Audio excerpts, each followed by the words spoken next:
Hi, this is Sri with a review of the Air Deldon. This is actually the signature shoe of the Elena Deldon, who plays for WNBA. The female basketball star actually has been making this meaningful shoe with the flyer system since the Air Zoom Universe. Zoom Universe was a fantastic shoe. I love how the new material that used for the upper, and they use these wires that's easily laced up with one strap, and how it opens up and attaches with magnets like this so you can slide in. The flyer system is supposed to help people with some difficulties tying their own shoelaces. So this was a good move. And this had the Zoom Strobel, one of the earlier shoes with Zoom Strobel and a nice soft foam and an outrigger and great traction as well. This was one of the easily overlooked, underappreciated masterpiece. So yeah, the good thing about this was the system was fantastic. The plan, the blueprint was good, but the problem with this was it locks you down nicely from heel to your ankles. But unfortunately, because of this elastic thing here, the tongue is kind of loose, so you feel a bit of a slippage here. Usually you complain about heel slippage. Now you've got the tongue slippage with the Zoom Universe. So the Deldon takes care of that problem because they don't open up on the heel. They open up on the front of the shoe, around the tongue area. So yeah, the Deldon is for size 9.5. It weighs about 390 grams and it feels lighter than what the Digit show. And 390 grams for a size 9.5 shoe, that's pretty lightweight. One thing that you would notice immediately is that the outsole covers all the way to the medial, lateral, and the medial side. So this is going to be one of the shoes that you can't expect to expand and form to your foot. It's a one-to-one fit. It's not crazy narrow, but it does get a little bit sharper on the toe and the pinky toe area. So be sure to try it on and see if it fits for you.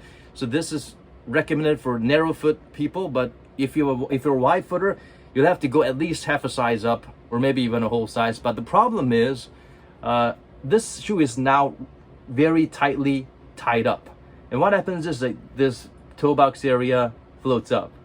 And even without this part scrunching up, you can tell that there's a lot of dead space on top of your foot. It's not crazy a lot, but because the lace loop stops here, there's a bit of insecurity around this area. So if your foot is pretty fat vertically, I would recommend this shoe for a good fit. But if you have a very thin, flat foot vertically, I would say this is gonna be a problem. You might feel a bit loosey-goosey inside. So yeah, the cushioning is pretty incredible. This used the Air Strobel, and it's got an extra zoom here on the forefoot, bottom loaded. So you don't feel the zoom here on the forefoot, which is a good thing because you don't want the clunkiness of the extra zoom air layer raising your forefoot and making your heel feel a little bit sunken. So that's good. It doesn't feel like the KD13s where the Strobel feels like a bit flat on the heel and it feels a little bit denser and deeper and mushier on the forefoot. It doesn't have that, and it feels more balanced, and the heel doesn't feel like it's bottomed out immediately like you feel in the PG6, which has the Air Strobel. It's a better version of the PG6, and it's a better and more secure version of the Zion 1, which had the Air Strobel with the Air Zoom at the bottom loaded one. The Zion 1 was soft all around, but because it had a bit of a anti-inversion torsion plate in the middle that kind of made the heel isolated and sink a little bit deeper and easier than the forefoot, so it felt a little bit unbalanced because you could feel the double stacked air on the forefoot was elevated a little bit more and a little bit more resilient than the heel, and the heel was kind of sinking a bit deeper, and also the traction was pretty garbage. The lateral anti-inversion mechanism was stupid because it was positioned funny and the midsole was way too soft. So the ankle security, lateral inversion protection, this whole thing is rubber, and you can see the prominent outrigger, and the shoe is very low to the ground, so this provides very good secure anti-inversion, I suppose, protection. Yeah, no ankle rollover with this shoe. That's good. And the midsole foam, I don't know what's used, but it's just as soft as the foam used in the Zoom Universe. You remember that shoe was pretty soft. You feel nothing clunky, but at the same time, it's not unstable because of the outsole that comes all the way here on the lateral and the medial side to provide that stability.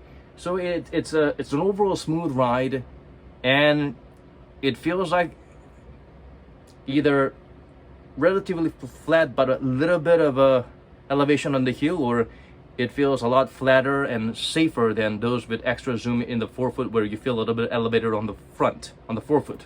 So that's good, but I would still recommend you swap the insole for something with a little bit of a elevation on the heel. And because the shoe is so soft, you don't need extra cushioning on the forefoot. Just find an insole which is like somewhat shaped like this, but a lot thinner on the forefoot. Get paper thin forefoot and a bit of an elevation and a thickness on the heel. You will find those in like those casual or menswear or those kind of shoes. You don't need a performance insole for this type of shoe. Just get some elevation in the heel and as thin as possible on the forefoot. Yeah, adding to the stability factor is this whole plastic bit, which works as the fly ease concept that you've seen in some shoes in the past, where you just step on this and you can put your foot in nicely, slide your foot in nicely. But at the same time, even though this is just foam sponge here, but this actually provide a good secure lockdown. I did not feel any heel slippage with this shoe because first of all, it's loaded with foam and it's kind of clutching nicely, so I didn't feel any instability there. So that was nice. I mean, for a shoe to be able to scrunch up and let you slide your foot in at the same time provide that heel lockdown, that's catching two birds with one stone with incredible nuclear physics type of accuracy. So I'm pretty blown away with this one. The fly-ease mechanism comes here, where you open this up and you can actually just pull this part, and there's a you can just slide your foot in nicely here, and while doing that you can step on this and just it's opening its mouth wide. But the thing is, like the the Velcro, the hooky part of the Velcro kind of scratches and turns the shoelace kind of raggedy, so be careful about that. You will eventually end up scratching the laces with the Velcro hooks. So yeah, that's nice. So you can slide your foot in nicely and then lock yourself up well. But you know how Velcro is. If you were to lace it up tight and you move around, rigorously, you will feel the Velcro kind of giving way a little bit, right?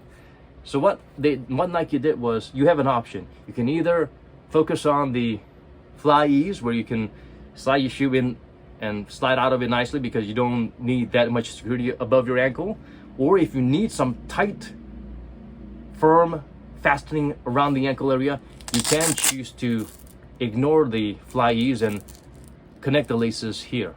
Then you won't have to worry about the Velcro providing a instability factor there. So yeah, traction is pretty good. It's like a variation of the map contour fingerprint kind of pattern that you see in the Kobe 9s. It's very sparse, and the blades are pretty thick and deep, so it's not crazy sensitive to dust. It does not bite like the crazy quick kind of traction, but overall this is a very decent, very good traction compared to some of the garbage traction that some shoemakers claim it works, and they have the storytelling but they don't really do much in terms of providing that bite. So overall this is a very surprisingly good shoe. For me, again, I would say this is almost flawless, added to the fact that this is a meaningful shoe that's created to help people with disabilities or those who are somewhat challenged. And the insole is a paper thin ortholite type of material, and even without the insole, the shoe itself feels like it's a good performance cushioning provided without the insole. So get a different kind of insole, elevation in the heel, something pretty thin on the forefoot. That will work nicely with this. So this little wonky fit, that space, that's my only issue. Of course, the one size, one width fits all kind of this sharp, angular fit That's also a bit of a problem because I need to go at least half a size up if I were to not crush my toes like tomatoes. But again, even if I go true to size, I feel like there's this dead space here, so the sizing is an issue. But again, this is a nice shoe for casually hooping around or strolling around. And again, it's a nice piece of Nike tech that's combined and fused into one, and also to I guess support the cause of Nike continually trying to push himself to come up with technology that provides the best of both worlds for performance, and of course to make the world a better place, to support those who would love to be able to lace up a shoe and join in the fun. So yeah, Air Deldon. My only issue is this dead space. Why did you have to do this?